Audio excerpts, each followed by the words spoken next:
आपका LLB concept classes में स्वागत है। आज हम संविधान सभा के कुछ आलोचक पहलू के बारे में अध्ययन करेंगे और ये संविधान सभा बनी उसमें से कुछ विद्वान हैं जिन्होंने संविधान सभा की आलोचना की और उस आलोचना में क्या क्या उन्होंने कहा, उन्हीं सारे तथ्यों को हम देखेंगे।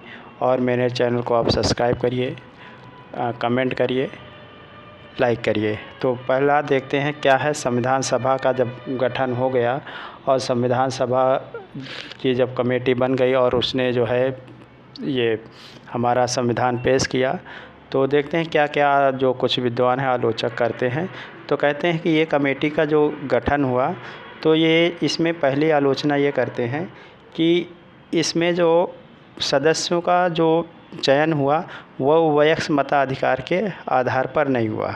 वयस्क मताधिकार का मतलब ये हो जाता है, पहले उस समय जो मतदान की आयु थी 21 वर्ष थी, फिर 21 वर्ष थी, हर व्यक्ति इसमें चुनाव कर सकता था। तो लोगों का कहना है कि इस कमेटी के जो सदस्य हैं उनका जो है चुनाव वोटिंग के आधार पर नहीं हुआ, इसलिए इसमें ये कमी है। ये जो कमेटी के सदस्य होते वो चुन कर के आते तो अच्छा होता।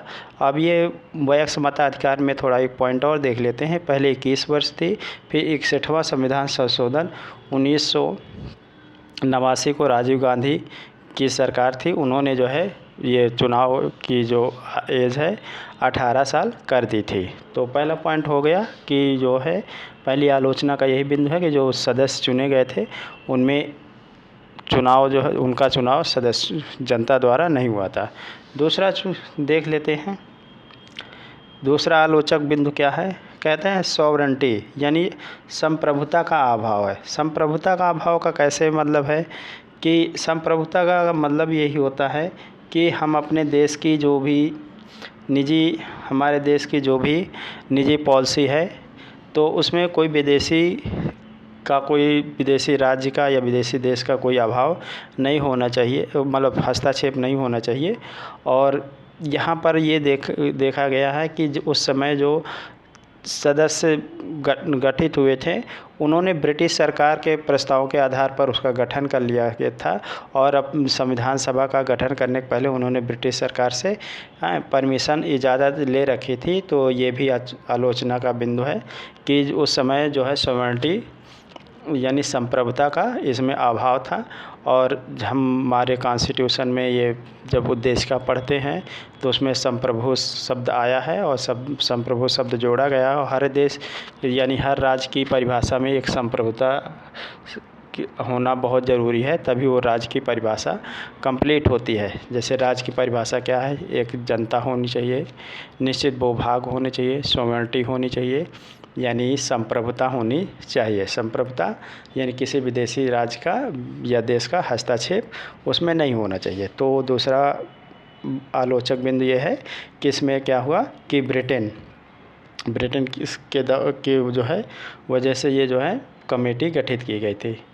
नेक्स्ट आलोचक बिंदु देखते हैं, बिंदु नंबर 3। अब आलोचक नंबर बिंदु 3 ये है कि इसमें कहते हैं कि टाइम जो हमारा संविधान बना 2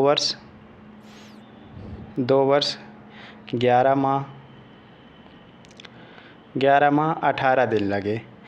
इतना समय हमारे संविधान को बनने में लगा, 2 वर्ष 11 माह 18 दिन।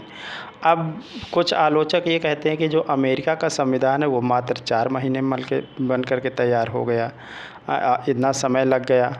और निजामुद्दीन जो है निराजुद्दीन अहमद हैं, इन्होंने जो है जो प्रारूप समिति थी उसका नाम ही प्रारूप समिति ना कह करके अपवाहन समिति कह दिया था।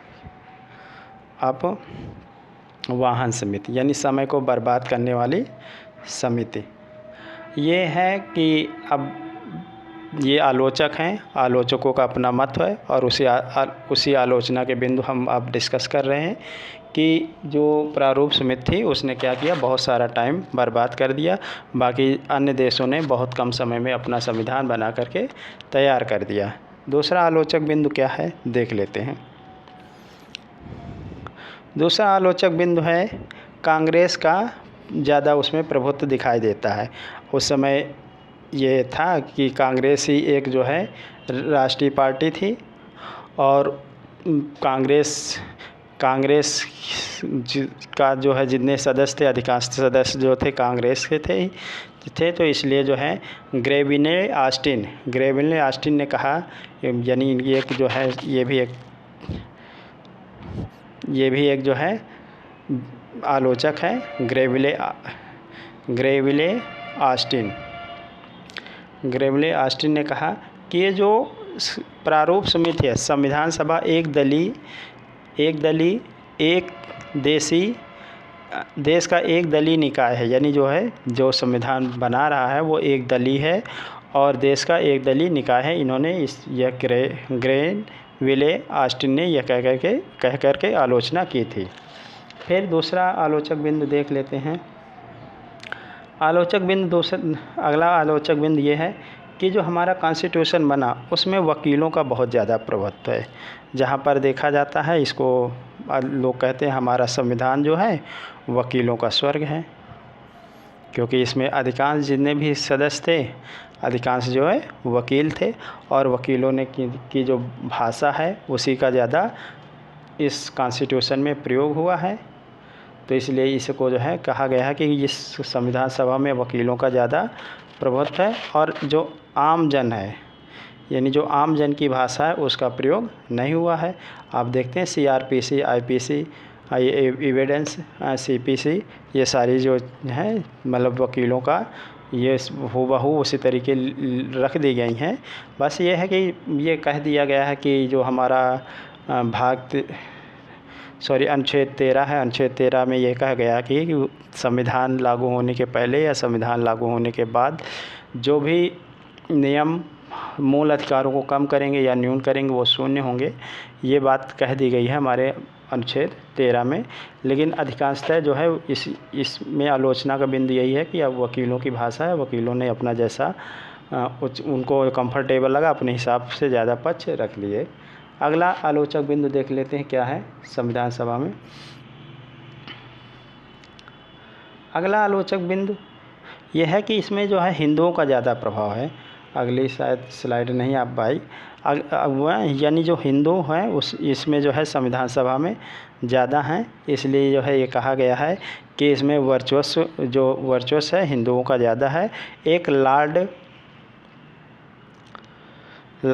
विस्काउंट है, लॉर्ड विस्काउंट ने कहा कि ये हिंदुओं का निकाय है। इसी तरह विंस्टन चर्चिल ने कहा कि ये संविधान सभा में भारत के केवल एक बड़े वर्ग का ही प्रतिनिधित्व करता है या जो है रिप्रेजेंट करता है। धन्यवाद दोस्तों। आज संविधान के सभा के आलोचक बिंदु में यही पॉइंट थे और आप मेरे चैनल को सब्सक्राइब करिए, लाइक करिए, कमेंट करिए। धन्यवाद।